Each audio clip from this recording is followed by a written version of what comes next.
the stranger in his bed.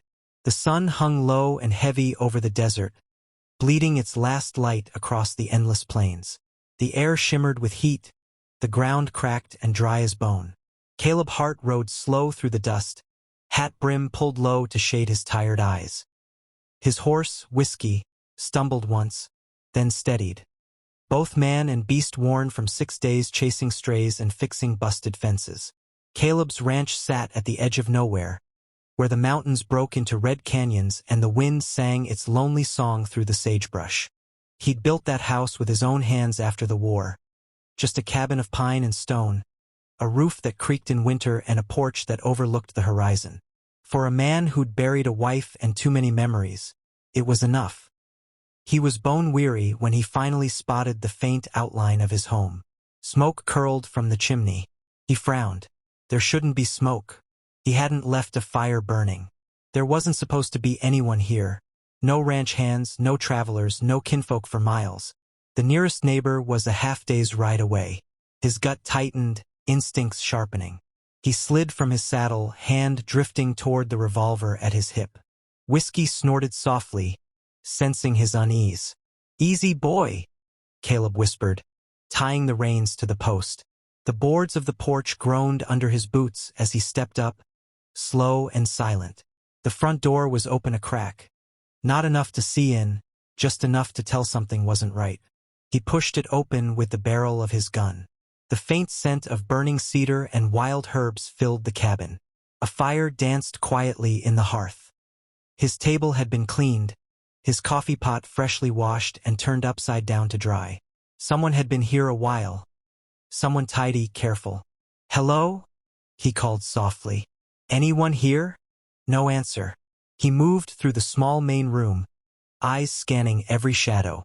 Then he heard it, the faint sound of breathing from the back room. Slow, steady.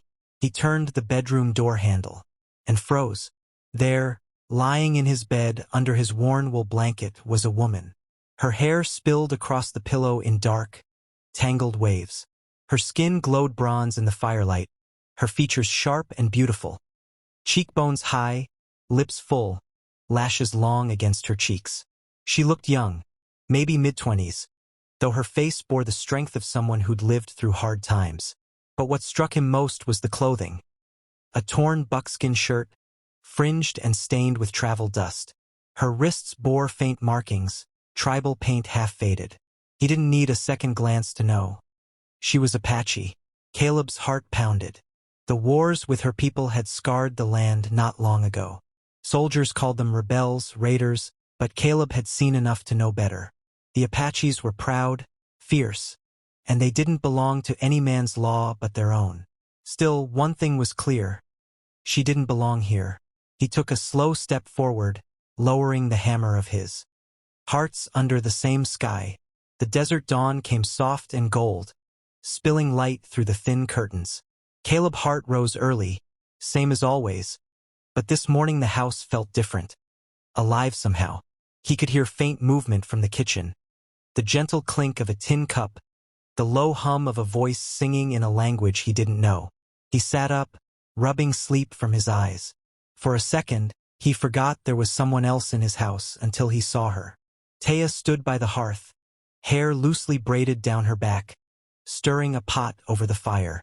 Her wounded arm was bound neatly now, the bleeding stopped. She turned when she heard him, the firelight painting soft amber across her face. "You wake like bear," she said simply. Caleb chuckled. "Guess I do. Didn't mean to sleep that late." She shrugged lightly. "You work hard. You rest hard." He moved closer, leaning against the doorframe. The scent of coffee mixed with the smell of stew and sage. "You cook."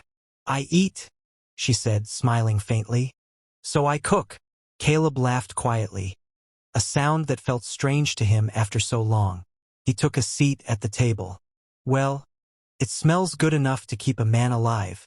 Taya ladled some stew into 2 bowls and sat opposite him. They ate mostly in silence, the only sounds the wind outside and the crackle of the fire. Finally, Caleb spoke. "Taya, where will you go when you leave?" Her spoon paused halfway to her lips. "South," she said. "My people moved there." Across the river. Maybe they still live. He nodded slowly. You'll need supplies for that. Food, water, horse if you can ride. I walk, she replied, glancing toward the desert through the window. Always walked. Caleb shook his head. You won't make it far on foot with that wound. Let me help you. I've got an extra mare in the stable.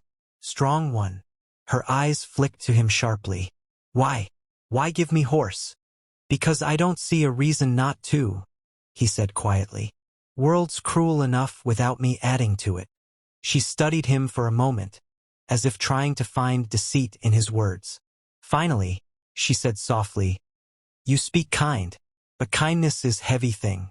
Always cost. Not this time, Caleb said. Not from me. That afternoon, they worked side by side repairing the fence near the corral. The sky above stretched wide and blue, hawks circling lazily in the thermals. Caleb showed her how to twist wire, how to brace posts against the wind. Her hands, though smaller, worked fast and sure. You've done this before, he said. She nodded.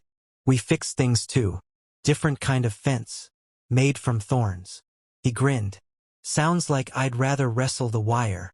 Her laughter rang out, bright and unguarded. The first time he'd heard it fully. It stirred something in him he hadn't felt in years. They broke for water near the shade of a cottonwood. Caleb handed her the canteen. You got folks waiting for you? Her eyes lowered.